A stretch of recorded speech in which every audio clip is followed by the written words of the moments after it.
next talk for this evening is on how to get to Mars in very interesting ways. Some of them might be really, really slow. Our next speaker has studied physics and has a PhD in math and is currently working as a mission planner at the German Space Operations Center. Please give a big round of applause to Sven. Thank you.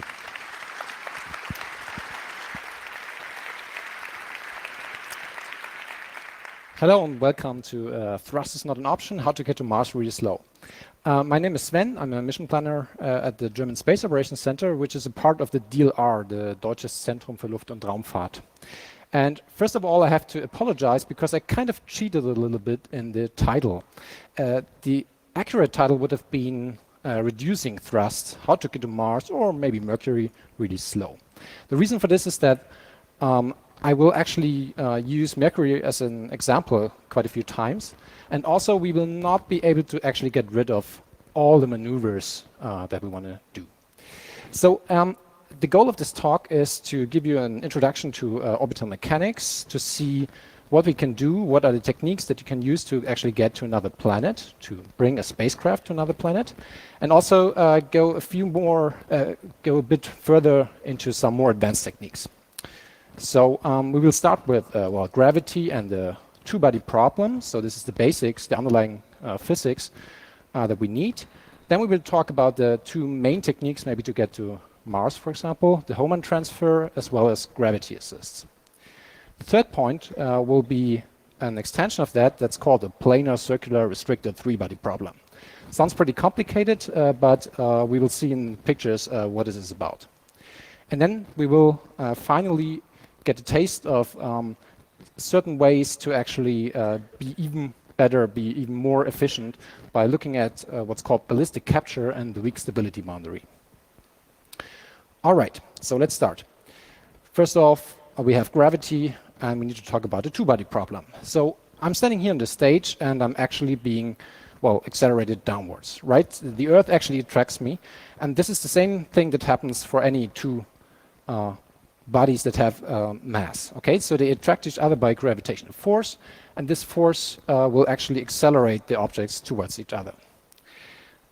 Notice that the force actually depends on the distance. Okay, so we don't need to know any details, but in principle, the force gets stronger the closer the objects are. Okay, good. Now, we can't really analyze this whole thing in every detail. So we will make a few assumptions. One of them will be that all our bodies, so in particular the Sun, Earth, will actually be points. Okay, so we will just consider points because anything else is too complicated for me. Also, all our satellites will actually be just points. One of the reasons is that in principle, you have to deal with the attitude of the satellite. So for example, a solar panel needs to actually point towards the sun. Of course, that's complicated, so we will skip this for this talk. Third point is that none of our planets will have an atmosphere, so there won't be any friction anywhere in the space. And the fourth point is that we will mostly restrict to movement within the plane, so we only have like 2 dimensions during this talk. And also I will kind of forget about certain planets and other masses from time to time. Okay, I'm mentioning this because I do not want you to go home this evening, start planning your own interplanetary mission, then maybe building your spacecraft tomorrow, launching in 3 days, and then a week later I get an email, hey, this didn't work. I mean, what did you tell me? Okay, so if you actually want to do this at home, don't try this just now, but please consult your local flight dynamics department. They will actually supply you with the necessary details. All right, so what's the two-body problem about? So in principle, we have some body, the sun, and the spacecraft that is being attracted by the sun. Now, the sun is obviously much heavier than a spacecraft, meaning that we will actually neglect the force that the spacecraft exerts on the sun. So instead, the sun will just be like, it will be at some place, might move in some way, or a planet, but we only care about the spacecraft in general.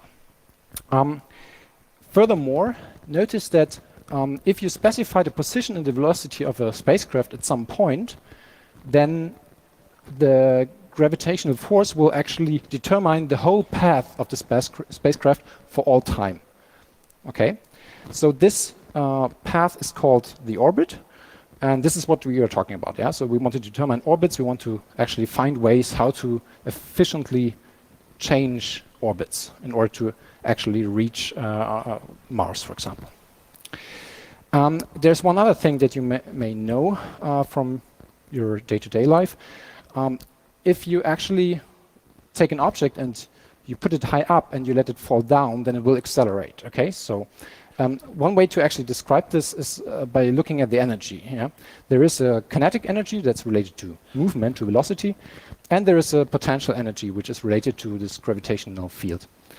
And the sum of those energies is actually conserved. This means that when the spacecraft moves, for example, closer to the sun, then its potential energy will decrease, and thus the kinetic energy will increase. So it will actually get faster. So you can see this, for example, here we have two bodies that rotate around their center of mass, and if you're looking careful, when they actually approach each other, then they're quite a bit faster. Okay, so this is important to keep in mind. All right, so how do spacecrafts actually move? So we will now actually assume that we don't use any kind of engine, no thruster. We just cruise along the gravitational field. Then there are essentially three types of orbits that we can have. One of them are hyperbolas. So this case happens if the velocity is very high, because those are not periodic solutions, they're not closed. So instead, our spacecraft kind of approaches the sun or the planet in the middle, in the center, from infinity. It will kind of turn, it will change its direction, and then it will leave again to infinity. Another orbit that may happen as a parabola. This is kind of similar. Actually, we won't encounter parabolas during this talk, so I will skip this. And the probably most common orbit that we all know are ellipses, in particular circles, because, well, we know that the Earth is actually moving around the sun approximately in a circle.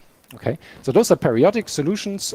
They are closed, and in particular, they are such that if a spacecraft is on one of those orbits and it's not doing anything, then it will forever stay on that orbit. Okay, in the two-body problem. Yeah. So now the problem is we actually want to change this, so we need to do something. Okay, so we want to change from one circle around the sun, which corresponds to the Earth orbit, for example, to another circle around the sun, which corresponds to the Mars orbit. And in order to change this, we need to do some kind of maneuver. Okay, so this is an actual picture of a spacecraft. And what the spacecraft is doing, it's emitting some kind of particles in some direction. Yeah, they have a mass m. Those particles might be gases or ions, for example. And because these gases or these emissions, they carry some mass, they actually have some momentum due to conservation of momentum. This means that the spacecraft actually has to accelerate in the opposite direction. Okay, so whenever we do this, we will actually accelerate the spacecraft and change the velocity. And this change of velocity is denoted by delta v. And delta v is sort of the basic quantity that we actually want to look at all the time. Okay, because this describes how much thrust we need to actually apply in order to change our orbit. Now, unfortunately, it's pretty expensive to apply a lot of delta V. This is due to the Tsiolkovsky rocket equation. So the fuel that you need in order to reach or to change your velocity with some delta V, this depends essentially exponentially on the target delta V. So this means we really need to take care that we use as few delta V as possible in order to reduce the needed fuel.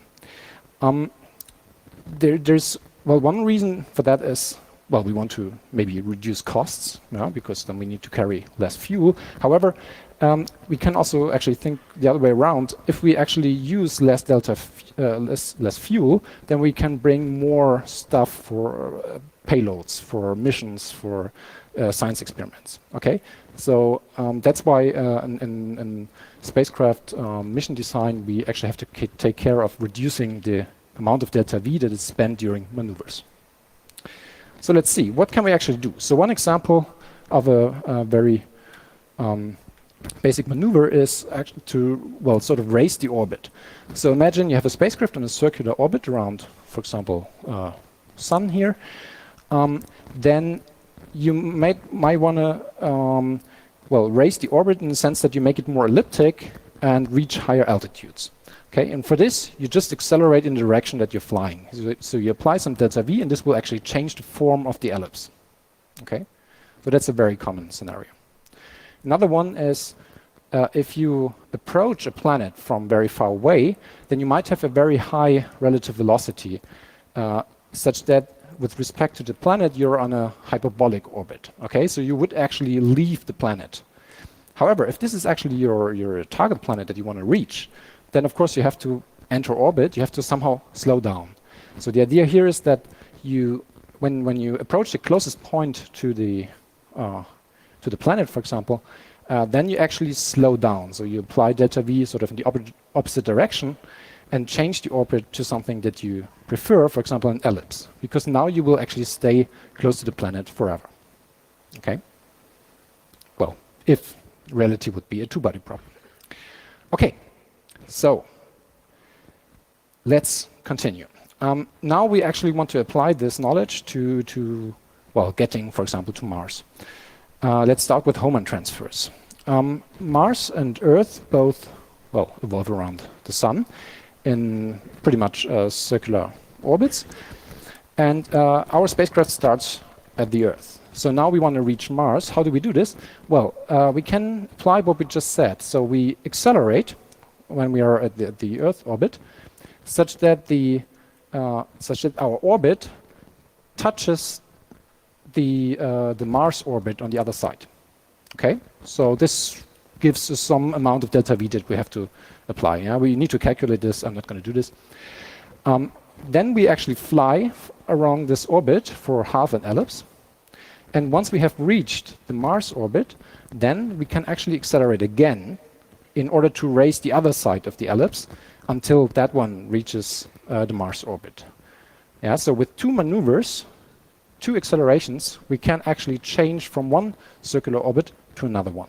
Okay, and this is the basic idea of how you actually fly to Mars. So let's look at an animation.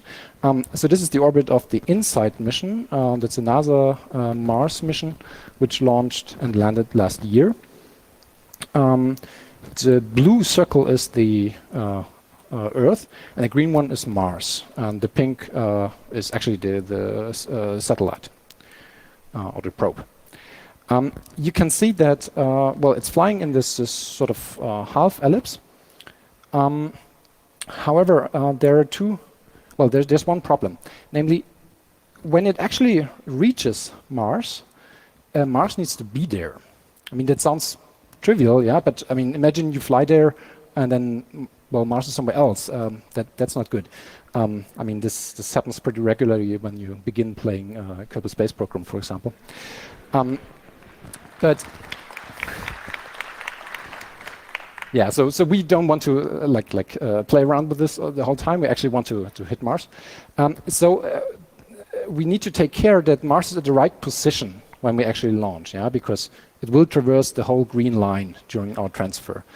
This means that we can only launch such a HOHMANN transfer at very particular times, and sort of this time when you can do this transfer is called the transfer window.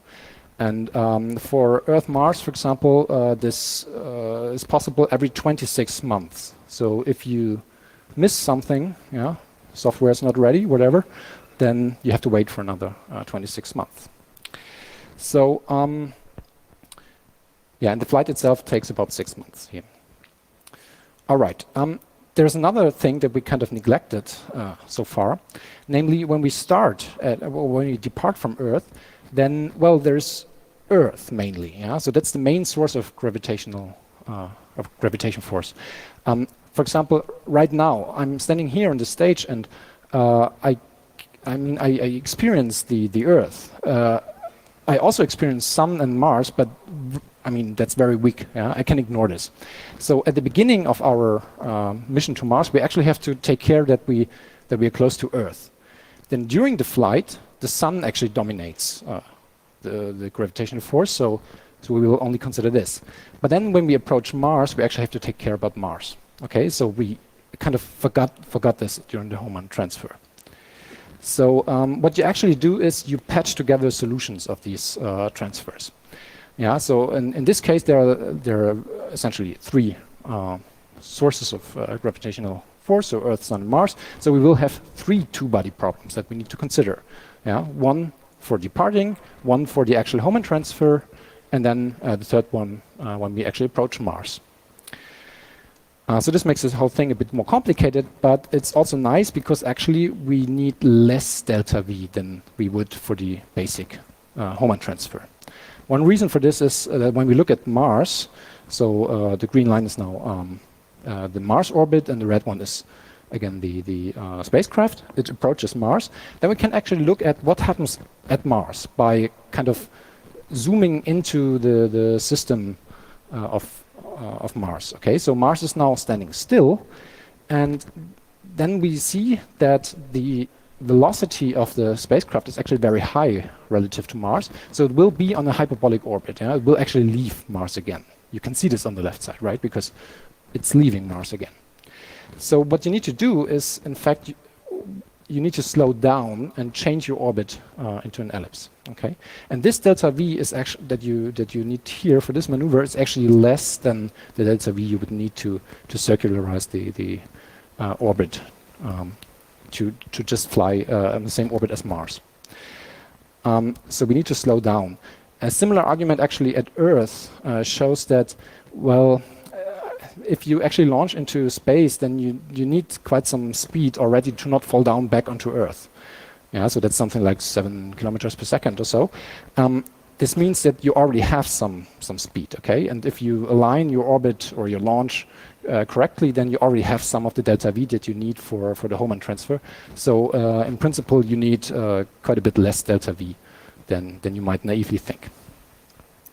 All right. So that much about HOHMANN transfer. Let's look at gravity assists. That's another major technique for interplanetary missions. The idea is that we can actually use planets to sort of getting pulled along. So this is an animation. In the lower animation, you see kind of the picture when you look at the planet. So the planet is standing still, and we assume that the spacecraft, so the blue object, is on a hyperbolic orbit, and it's kind of making a 90-degree turn. Okay. In the upper image, you actually see the picture when you look from the sun. So the planet is actually moving, and if you look very carefully at the blue object, then you can see that it is faster. Yeah? So once it has passed the planet, it's actually faster. Well, we can actually look at this problem. Yeah, so this is again the picture. When Mars is centered, we have some entry velocity. Then we are in this hyperbolic orbit. And we have an exit velocity. Notice that the lengths are actually equal, so it's the same. It's the same speed, but just a turn direction in this example. But then we can look at the whole problem with the moving Mars. Okay, so now Mars has some velocity v Mars. So the actual velocity that we see is the sum of the entry in the Mars velocity before and afterwards exit plus Mars velocity. And if you look at those two arrows, then you see immediately that, well, yeah, their lengths are different. Okay, so this is just the whole phenomenon here. So we see that by actually passing close to such a planet or massive body, we can sort of gain free delta V. Okay, so of course it's not. I mean, the energy is still conserved. Okay, but yeah, let's not worry about these details here. Now the nice thing is we can use this technique to actually alter course. We can speed up. So this is the example that I'm showing here. But also we can use this to slow down. Okay, so that's a pretty common application as well. And we can use this to slow down by just changing the arrows essentially. You know? So just approaching Mars from, in this case Mars, from a different direction essentially. So let's look at an example, and this is BEPICOLOMBO. That's actually the reason why I kind of changed the title, because BEPICOLOMBO is actually a mission to Mercury. Okay, so it was launched last year. It's a combined ESA-JAXA mission, and it consists of 2 probes and 1 thruster, essentially. So it's the 3 stages that you can see on the picture. Yeah, and that's a pretty awesome mission, actually. It's really nice.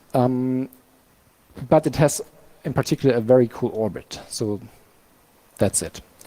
What can we see here? So first of all, the blue line, that's actually Earth. The green one, that's Mercury, so that's where we want to go. And then we have this intermediate turquoise one, that's Venus.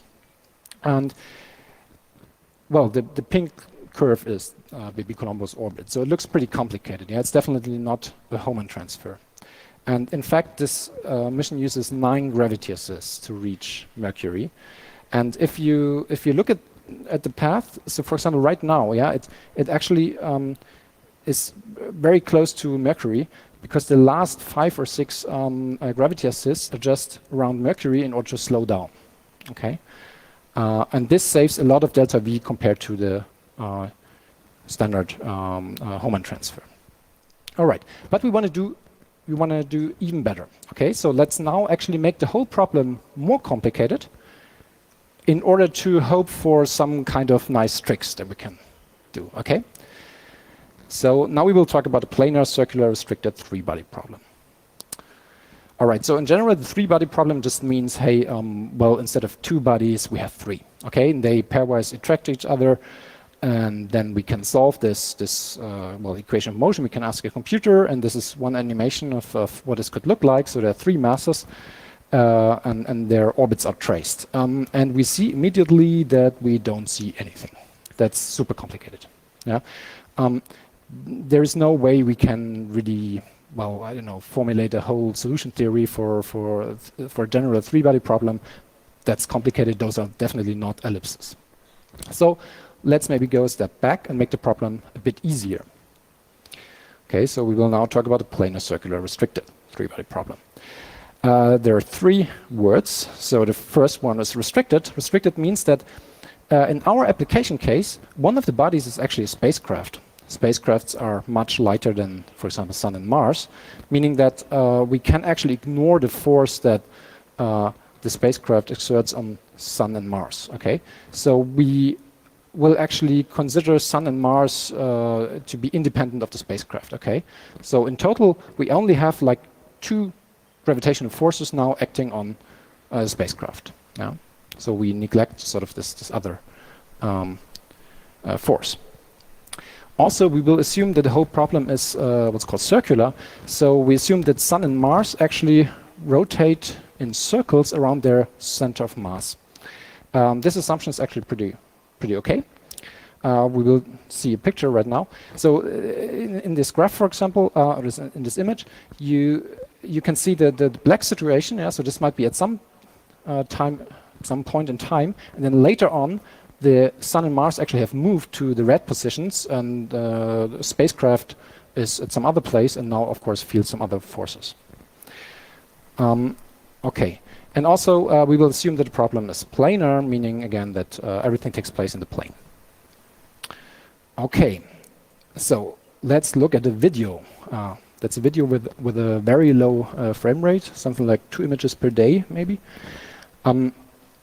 It's actually Pluto and Charon. So the larger one is the well, ex-planet Pluto.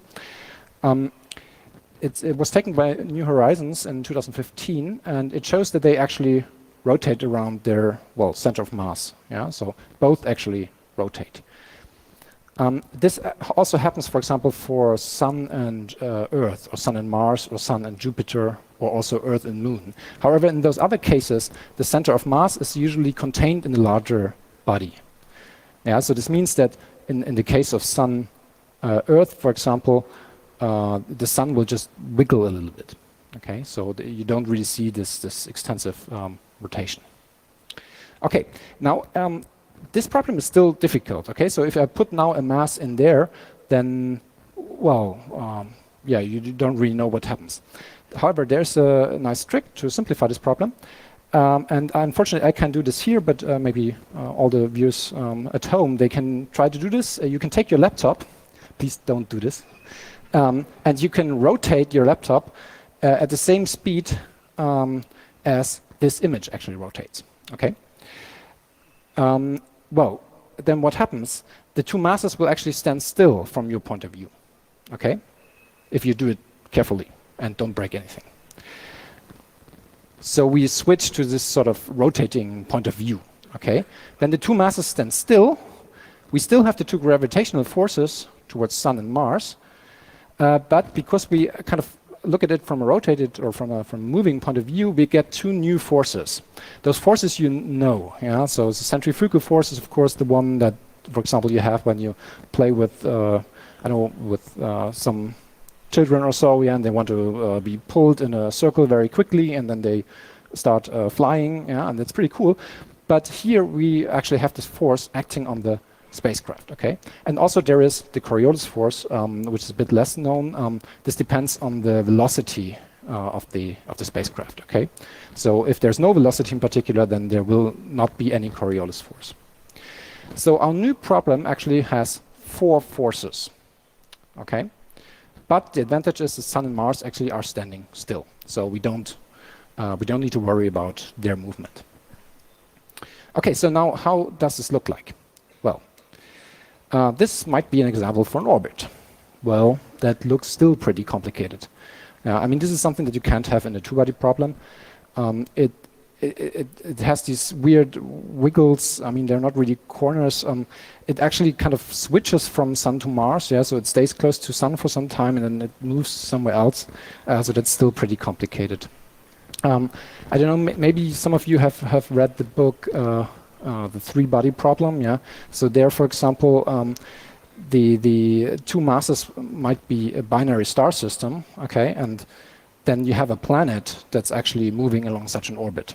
Okay, that looks pretty bad. So in particular, the seasons might be somewhat messed up. Yeah, so this problem is in fact in a strong mathematical sense chaotic.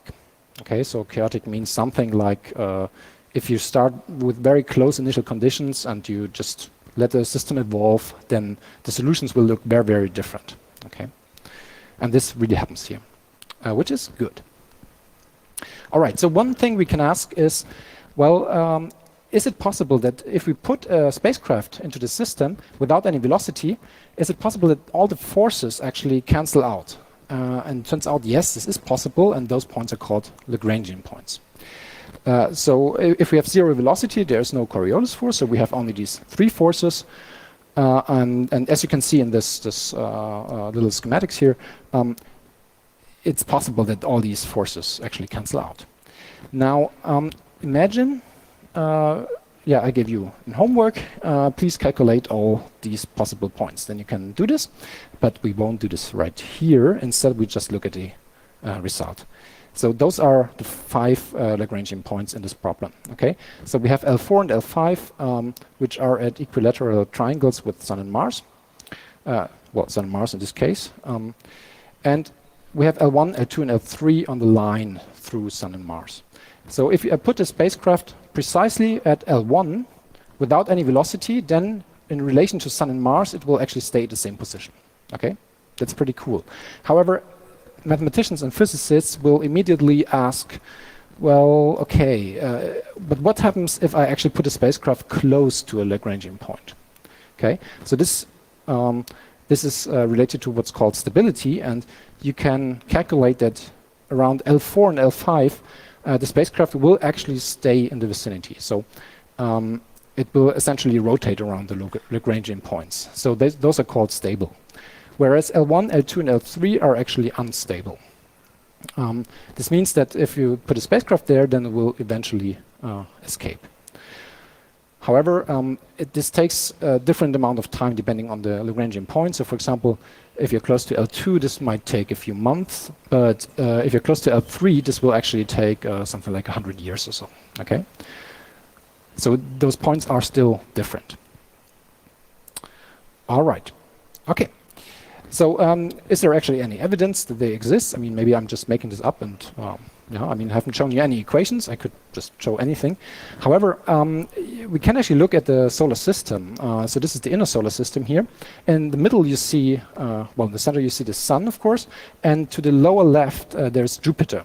Now, if you imagine an equilateral triangle of sun and Jupiter, well, there are two of them, and then you see all these green dots there. And those are asteroids. Yeah? Those are the Trojans and the Greeks. And they accumulate there because L4 and L5 are stable. Okay, so we can really see this dynamics going on in the solar system. However, there's also various other applications of Lagrangian points. So in particular, you might want to put a space telescope somewhere in space, of course, in such a way that the sun is not blinding you. Well, there's Earth, of course, so if we can put the spacecraft behind Earth, then we might be in the shadow. And this is the Lagrangian point L2, which is the reason why this is actually being used for space telescopes, such as, for example, this one. However, it turns out so L2 is unstable, so we don't really want to put a spacecraft just there, but instead we put it in a closed orbit close to L2. And this particular example is called an halo orbit, and it's actually not contained in the plane, so I'm cheating a little bit. Yeah. So on the right-hand side, you in the animation, you actually see the orbit from the side. So it actually leaves the plane. The blue dot is Earth, and on the left-hand side, you see the actual orbit from the top. So it's rotating around this place. Okay, so that's the James Webb Space Telescope. By the way, you can see in the animation it's supposed to launch in 2018. That didn't work out, unfortunately. But yeah, stay tuned. Another example that has become pretty famous recently is the Chinese Kikao relay satellite. This one sits at the Earth-Moon L2 Lagrange point. And the reason for this is that the Chinese wanted to, or actually did, land the Chang'e 4 moon lander on the backside of the moon. And in order to stay in contact, in radio contact with the lander, they had to put a relay satellite behind the moon, which they could still see from Earth. And they chose some similar orbit around L2. Okay. So let's now go to some other more advanced technique, ballistic capture. Right, okay. So this whole business sort of started with a mission from the beginning of the 1990s, and that's the HITEN mission. So that was a Japanese, moon probe. It consisted of a probe which had a small orbiter inside, which was separated, and then it was supposed to actually enter orbit around Moon. Unfortunately, it missed its maneuver, so it didn't apply enough delta V, so it actually flew off. And the mission was sort of lost at that point because HITEN itself, so the main probe, did not have enough fuel to reach the Moon. All right, that's of course a problem. Yeah, I mean it's a risk you have to take. And they were probably pretty devastated. However, there were two people from JPL NASA who actually heard about this, Bruno and Miller, and they were working on strange orbits, those ballistic capture orbits, and they actually found one for the HITEN probe. They sent this to the Japanese, and they actually used that orbit to get the HITEN probe to the Moon. And it actually arrived in October 1991, and then it could do some science, maybe some different experiments, but it actually arrived there. However, the transfer took quite a bit longer. So a normal Moon transfer takes like 3 days or so, but this one actually took a few months. All right, and the reason for this is that it looks pretty weird. So this is a picture of the orbit, or a schematic picture. You can see the Earth, they're in the middle, sort of, and the Moon a bit to the left of it. The L2 is the Lagrangian point of the Sun-Earth system. Okay, so it's pretty far out, and you can see that the orbit sort of consists of two parts. First, it leaves Earth and it flies far beyond the moon. Yeah, so somewhere completely different, towards some other Lagrangian point that's really far away. Then it does some weird things, and in the upper part of the picture, there it actually does a maneuver. So we apply some thrust, some delta V, to change on a different orbit. And this orbit led the probe directly to the moon, where it was essentially captured for free. Okay, so it just entered orbit around the moon. And this is of course not possible in the two-body problem, but we may find a way for doing this in the three-body problem. Okay. So what do we mean by capture? Now we have to sort of think a bit more abstractly. The idea is, well, we have Sun and Mars, and we have a spacecraft that flies in this three-body problem. So the red orbit is actually the orbit of the spacecraft. Now, at any point in time, we may decide to just forget about the Sun. Okay, so instead we consider the two-body problem of Mars and the spacecraft.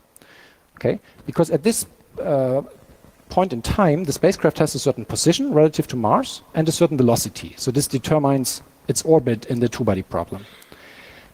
Usually it would be very fast. So it would be on a hyperbolic orbit, which is denoted by the dashed line here, okay, or a dashed curve.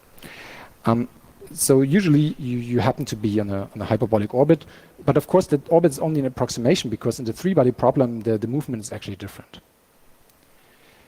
But later on, it might happen that we continue on the orbit. We can do the same kind of construction, but just ignoring the Sun essentially. And then we could find that the spacecraft suddenly is in a elliptic orbit. This would mean that, well, if we forgot about the Sun, then the spacecraft would be stable. Yeah, it would be captured by Mars. It would be there. That would be pretty nice. So this phenomenon, when this happens, we call this a temporary capture. Okay, temporary because it might actually leave that situation again later on. Yeah, because the actual movement depends on the three-body problem, which is super complicated. So it's possible that it actually leaves again. But for that moment, at least, it's captured. And we want to find a way, or describe some kind of algorithm, perhaps, how we can, well, find this situation, essentially. Okay, in a reasonable way. And the notion for this is what's called, well, n-stability. The idea here is the following. We look at the three-body problem. We want to go to Mars, so we pick a line there. And on that line, we take a point x, which has some distance r to the Mars, and we pick a perpendicular speed, a perpendicular velocity to the line, such that this corresponds to some kind of elliptic orbit in the two-body problem. Okay, so that's the dashed line. But then we actually look at the problem in the three-body problem, and we just evolve the spacecraft. Yeah, and it's following the red orbit. It might follow the red orbit, okay? And it can happen that after going around Mars for one time, it hits again the line, okay? Then we can do the same construction with forgetting the Sun again and just look at the two-body problem, and it's possible that this point actually still corresponds to an elliptic orbit. That's somewhat interesting, right? Because now this means that if we actually hit the point x, then we can follow the orbit, and we know that we wrap around Mars once and are still sort of captured in the corresponding two-body problem. Okay, if we actually are able to wrap around Mars twice, then we would call this two-stable, and well, for more rotations, then it's n-stable. Okay. So that's good, because such an orbit corresponds to something that's usable, because we will wrap around Mars n times. However, it's also possible that you have an unstable point, meaning that we again start on something that corresponds to an ellipse around Mars, but if we actually follow the orbit in the three-body problem, it will, for example, not come back, it will not wrap around Mars, it will go to the Sun or somewhere else. Okay, so that's of course not a nice point. This one's called unstable. And then there's another thing we can do. That's actually a pretty common trick in finding orbits, etc. We can, instead of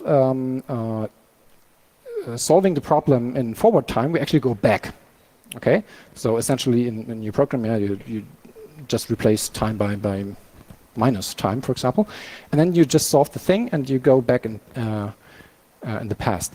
And it's possible that a point that corresponds to such an ellipse, when you go back into the past, then it does not wrap around, but it actually goes to the sun, for example. We call this unstable in the past.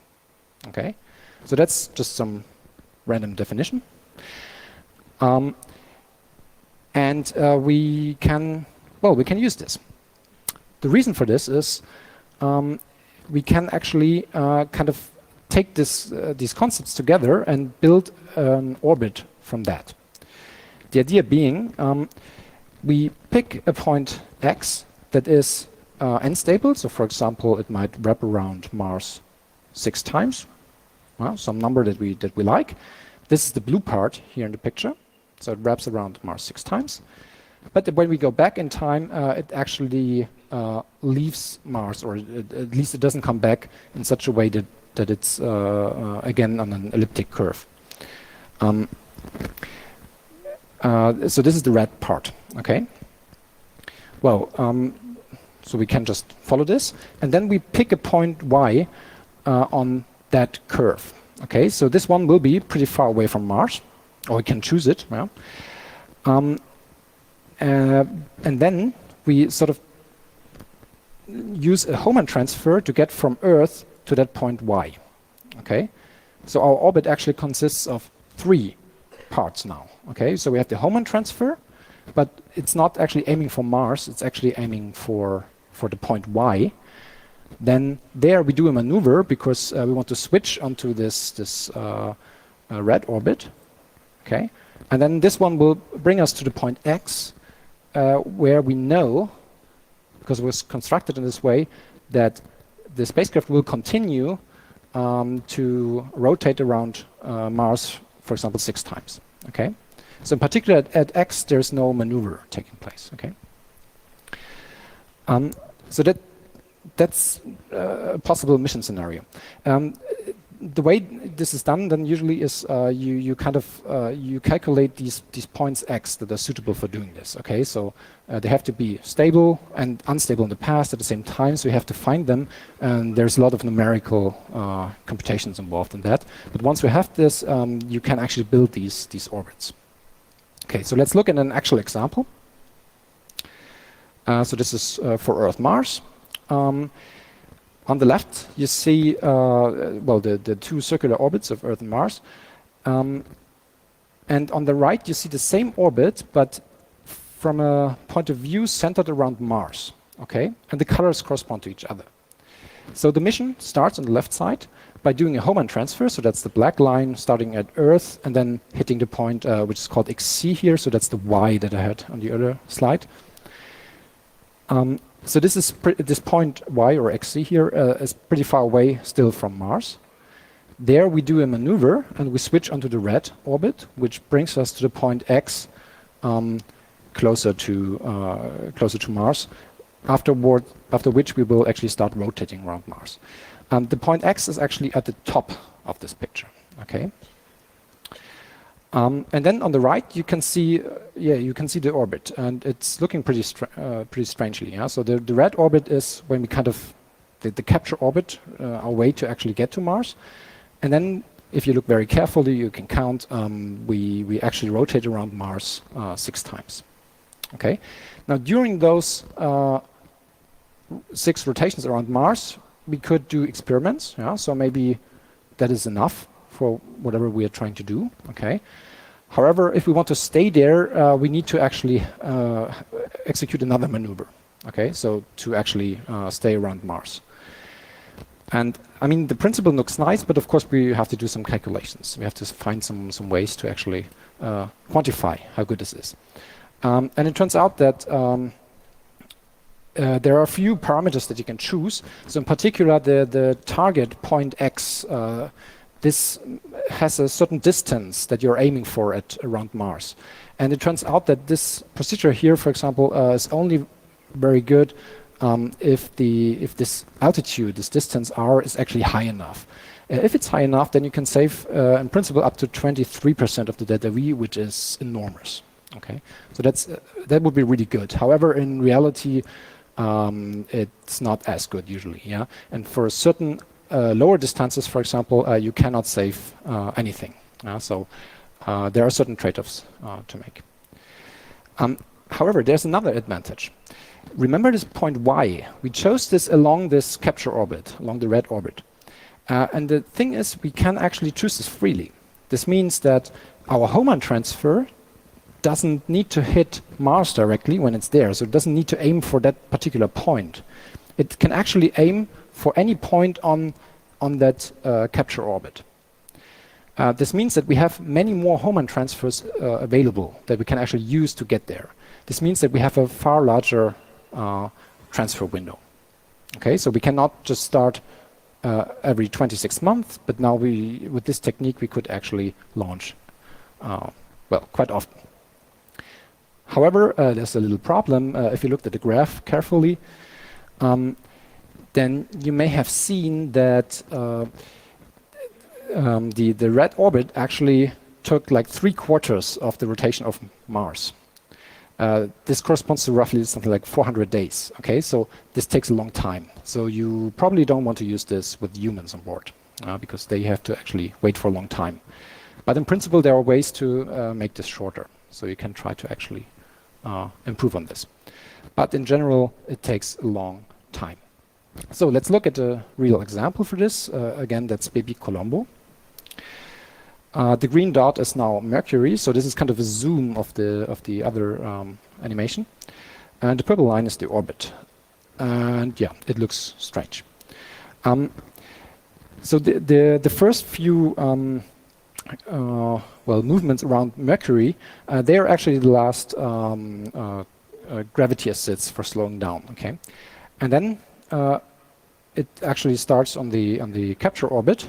Yeah, so now it actually approaches Mercury. So this is the part that's sort of difficult to find, but which you can do with this stability. And once the animation actually ends, this is when it actually reaches the point when it's temporarily captured. So in this case, this is at an altitude of 180,000 kilometers. So this is pretty high up above Mercury, but it's enough for the mission. Okay, and of course, then they do some other maneuver to actually stay around Mercury. Okay, so in the last few minutes, let's have a look. Let's have a brief look at how we can actually extend this.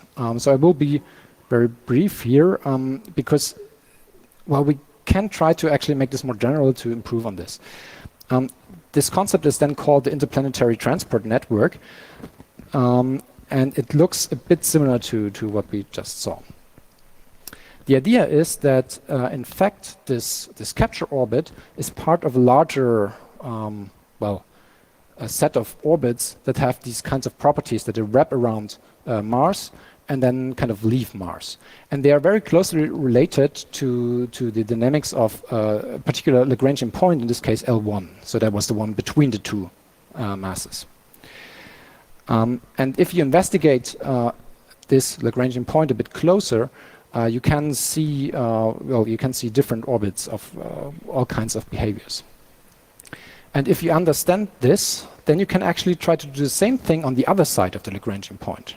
Okay, so we just kind of switch from Mars to the Sun, and we do a similar thing there. Yeah, we expect to actually find similar orbits that are wrapping around the Sun and then going towards this Lagrangian point in a similar way. Well, then we already have some orbits that are well, kind of meeting at L1. So we might be able to actually connect them somehow, for example, by a maneuver. And then we only need to reach the orbit around Earth, around Sun from Earth. Okay. If you find a way to do this, you can get rid of the HOHMANN transfer. And this way you reduce your delta V even further. The problem is that this is hard to find, yeah, because these orbits there are pretty rare. And of course, you have to connect those orbits. So you approach the Lagrangian point from L1 from two sides, but you don't really want to wait forever until it's very easy to switch or so. So instead, you apply some delta V, okay, in order to, well, not wait that long. So here's a picture of how this might look like. Well, again, very schematic. So we have Sun, we have Mars, and in between there's the Lagrangian point L1. The red orbit is sort of an extension of one of those capture orbits that we have seen. Okay, so it wraps around Mars a certain number of times, and well, in the past, for example, it actually goes to the Lagrangian point. I didn't explain this, but in fact, there are many more orbits around L1, closed orbits, but they are all unstable. And these orbits that are used in this interplanetary transport network, they actually approach those orbits around L1. And we do the same thing on the other side, on the Sun. Yeah, and then the idea is, okay, well, we take these orbits, we connect them, and when we are on the black orbit around L1, we actually apply some maneuver, we apply some delta V to actually switch from one to the other. And then we have sort of a connection of how to get from Sun to Mars. So we just need to do a similar thing again for Earth to this particular blue orbit around the Sun. Okay, so that's the general procedure, but of course it's difficult, and in the end you have to do a lot of numerics because, yeah, as I said at the beginning, this is just a brief overview. It's not all the details. Please don't launch your own mission tomorrow. Okay, so with this, I want to thank you, and I'm open to questions.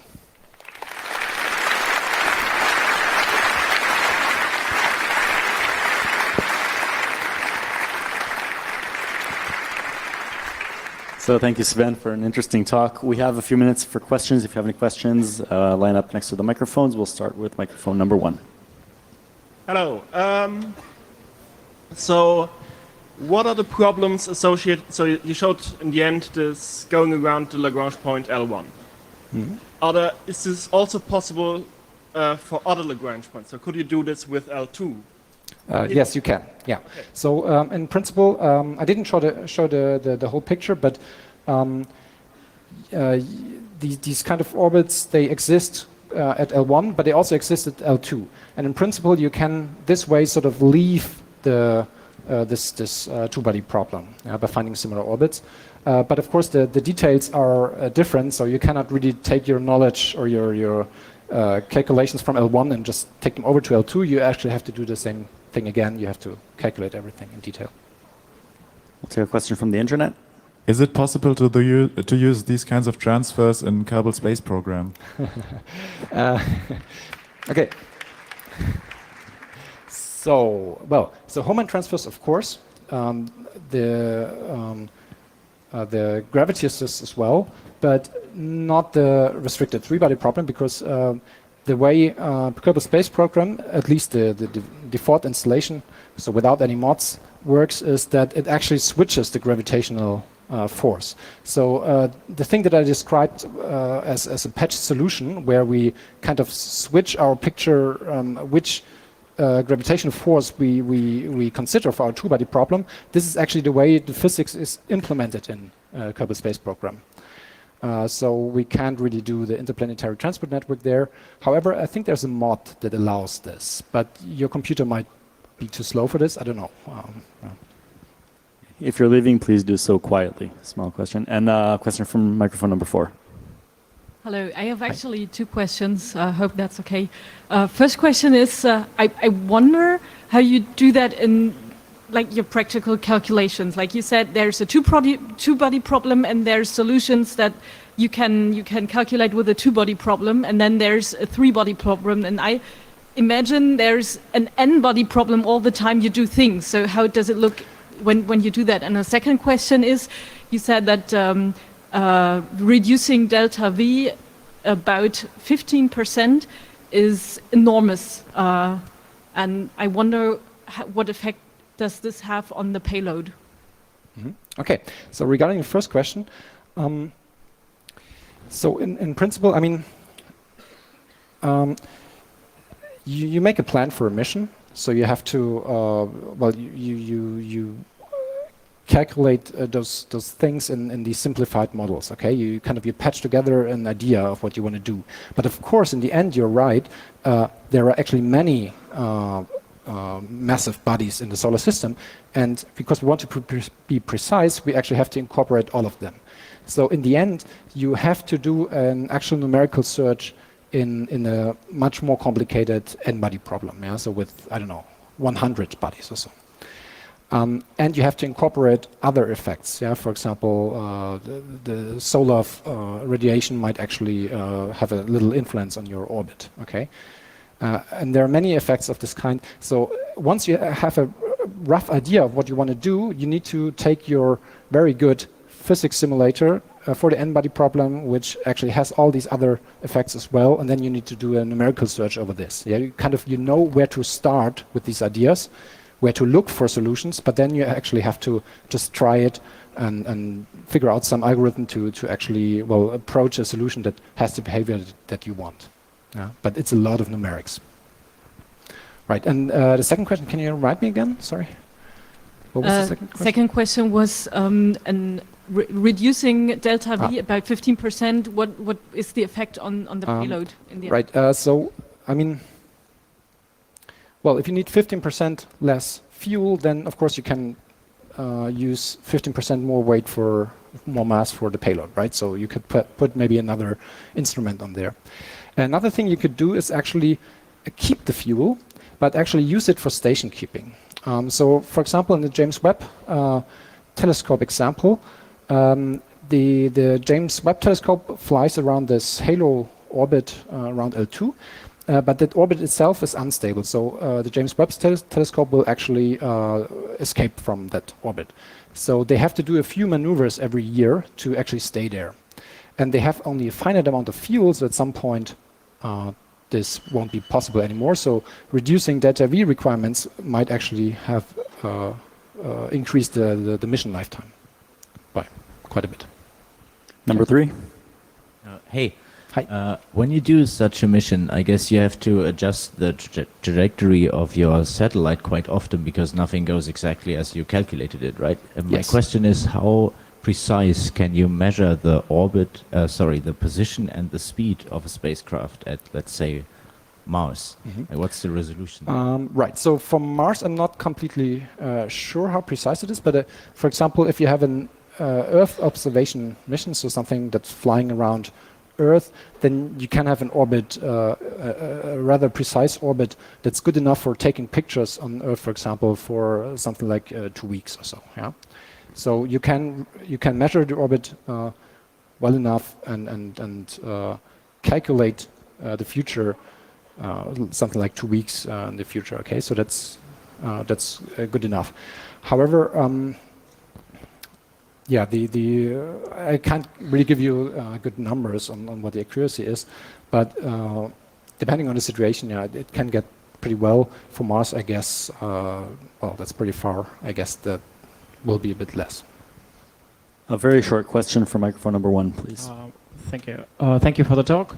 I have a small question. As you said, you roughly plan the trip using the 3-body and 2-body problems, and are there any stable points like Lagrangian points in a, for example, 4-body problem? And can you use them during the roughly planning stage of? Yeah, I actually wondered about this very recently as well, and I don't know the answer. I'm not sure. So the 3-body problem is already complicated enough from a mathematical point of view. So I have never actually really looked at the 4-body problem. However, with those many bodies, there are at least very symmetrical solutions, yeah. So you can find, but it's a different thing than Lagrangian points. Yeah. Right. So unfortunately, we're almost out of time for this talk. If you have more questions, I'm sure Sven will be happy to take them after the talk.